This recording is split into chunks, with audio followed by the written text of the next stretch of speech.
film Il Capitano by Italian director Matteo Garrone toured several towns in Senegal where the issue of illegal immigration is still very topical. Nominated for an Oscar and a Golden Globe, the film features Senegalese actors.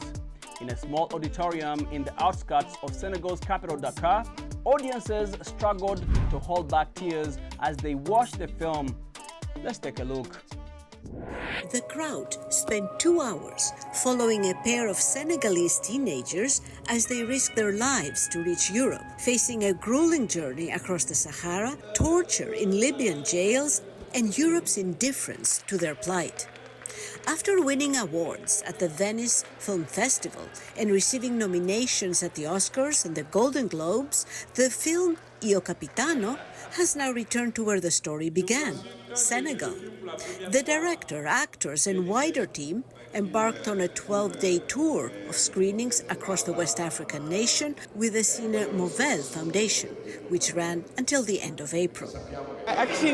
This film will help us raise awareness among young people in our respective communities because we don't want them to go through what we saw in this film. I went through all kinds of emotions watching it. Seydou Sarr, the 19-year-old lead who won an award at the Venice Film Festival, expressed pride at showing the film in his own country. This film, I can say, changed a lot of things in my life. It made me grow up and learn things that, frankly, I didn't know before. Mamadou Kouassi, who now works as an intercultural mediator, recounted how he set off for Europe in 2005 at the age of 19.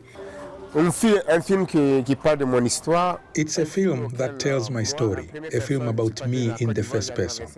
I set off from Côte d'Ivoire, crossed the desert, was in Libya for 3 years, and also crossed the Mediterranean Sea to arrive in Libya, and in the end in Italy. It was a hard, tiring journey, an atrocious journey because so many people died. It was difficult.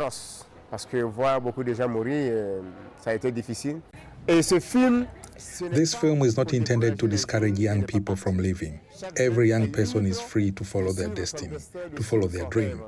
It's to make them aware of the difficulties that I personally went through, that many people were not lucky enough to be alive. But for me, with the luck I had, it was to tell the story of that suffering, but to give young people today the alternative of not suffering as we did. Kouassi says the public is asking for a sequel following the pair's arrival to Europe. He worked 14 hours, earning barely 20 euros in tomato fields near Naples. He is urging Italy's far-right government to introduce a fairer migrant reception policy.